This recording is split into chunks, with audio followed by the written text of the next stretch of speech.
Yeah, no, it's good. Yeah, I was actually a little bit nervous there in the beginning.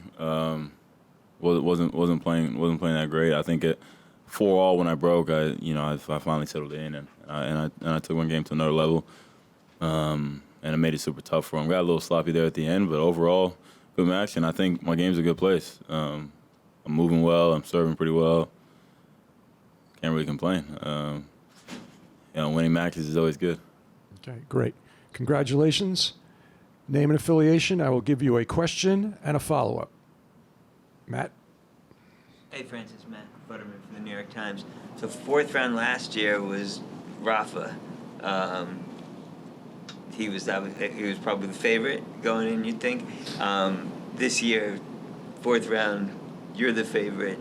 How do you compare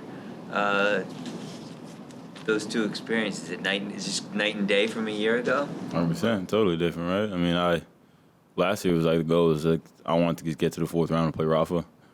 That was like my goal when I seen the draw. Obviously, one day at a time, and then I was like, then we played, and then obviously it was all hectic from there. But now you're playing a match, a guy they don't really know who's new on the tour and beating a lot of guys pretty convincingly. So you're like trying to feel it out, and I thought I did a good job taming him pretty well, and won pretty convincingly today. But it's definitely a different seat to be in, playing matches where you're supposed to win in a major where you really want to do well and stuff. So I think I'm handling it pretty well.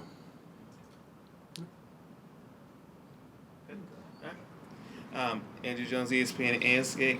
Francis, congrats on the win. Coco was telling us that already you and Ben are having a wonderful jazz talk towards the occasion, and she said she liked his shirt better than yours. So let's talk about the dynamics of how fun it is going to be, yet still wanting to obviously get that win to the semifinals, as well as saving energy tonight with how tough Rinky has gotten to be and how you were able to still close it out in 3.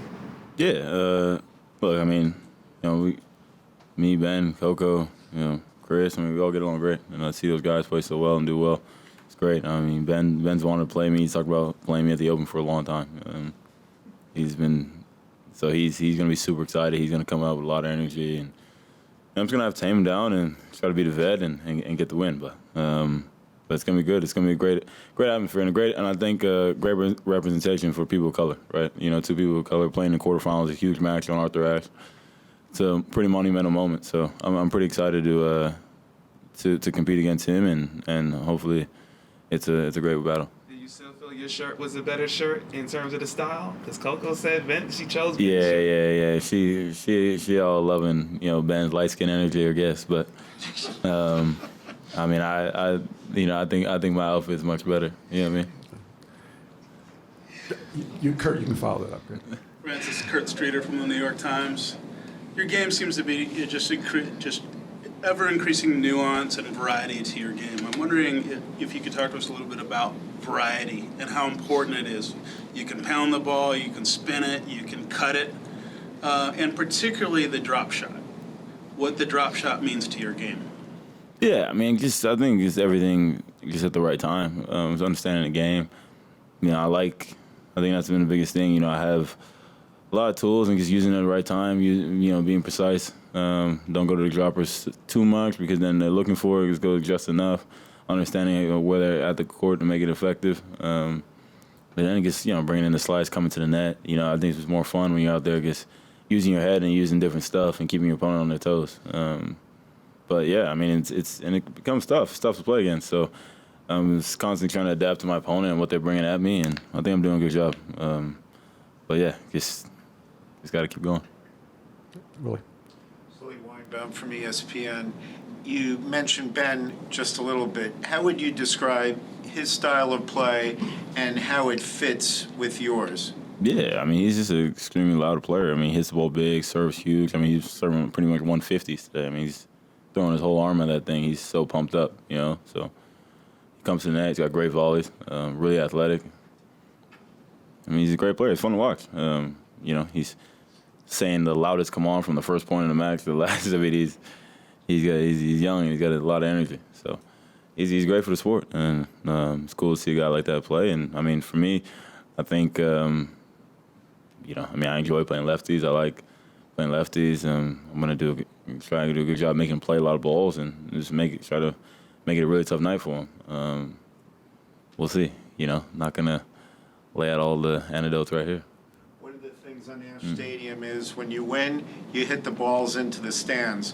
What is that ritual like, and what is the goal when you're trying to fire balls into the stands? I don't think I'm thinking about anything. I just won. I'm just trying to hit the ball as far as I can, and hope. If someone catches it, great. If someone doesn't, also great. I don't really care at that point. I just know I've won and I advanced, and that's just. I'm sure a lot of people do it, but for me, I usually do it automatically. It just kind of happens. Craig. Francis, Craig Gabriel, Nine Australia. Firstly, what did you think of Rinky?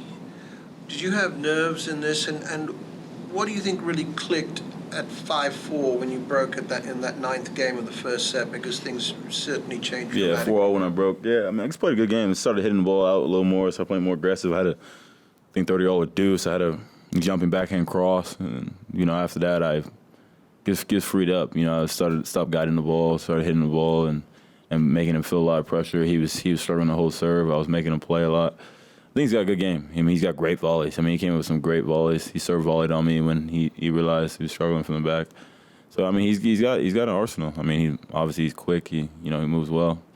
Really good backhand. So I think he can do all right. I think he's gonna have a good career. Obviously, we played in the fourth round, so clearly he's doing something right. So hats off to a guy like that. With his size, to be able to do what he did this week is great. So I was happy for him. Okay. Bill. Bill Simons, Inside Tennis. We certainly imagine your match is going to be on the night match. And that Ashe Stadium is in many ways such an incredible arena. Could you just take us into the experience of being sort of a single, lone athlete in that arena? What does it feel like when the roar is just vibrating through that stadium? And do you ever think to yourself, this is pretty friggin' cool, a kid comes from a pretty small academy in Maryland and now is at the center of the tennis world out there?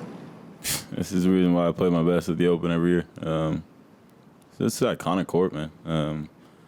Obviously we've been named by Arthur Ashe, biggest stadium we have. It's rocking New York fans, everyone's drunk. This is great. Energy's insane. Honey-deuced out, so this is cool. This is cool. Obviously, and you have 23,000 people coming to watch two people. Just go to war, and people trying to just figure it out.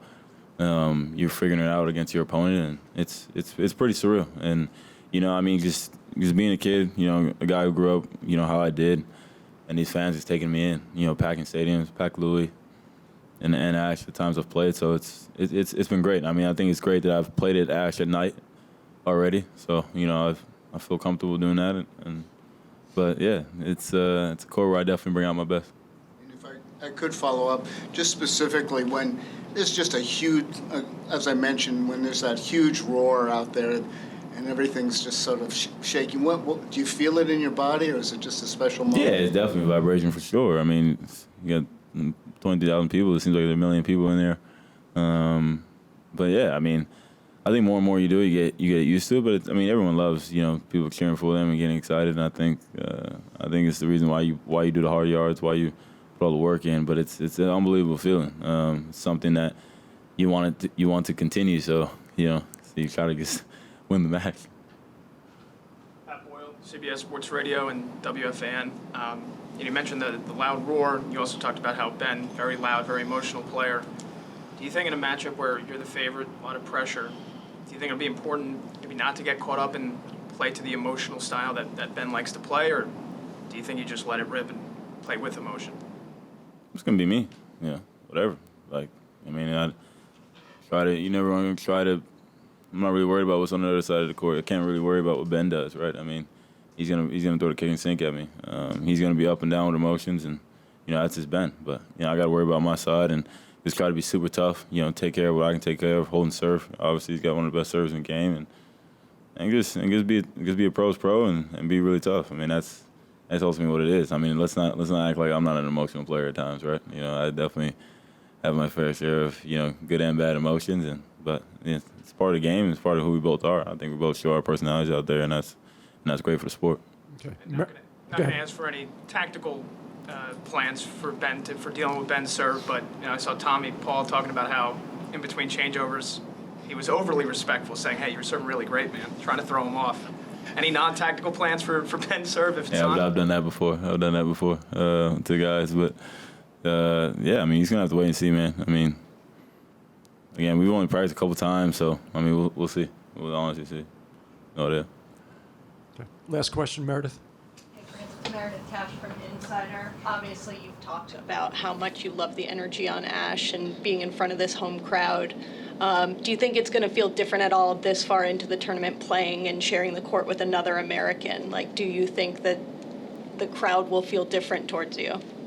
Yeah, I mean, I hope it's a 50-50. I mean, people should show their respects to Ben. I mean, he's killing it this week. He's playing great tennis. So Tommy's been playing unbelievable tennis, and to beat him, it's a huge win. So, I'm not hoping it for me to be one-sided. I think it's going to be great energy all around. I mean, I think tennis is going to win that day ultimately, so we're both just going to go out there and compete and try to put on a show for everybody. But at the end of the day, I just want to go out there and win a tennis match. But I mean, the bigger picture of things, I think tennis is going to win, and more importantly, America's going to be in the semis.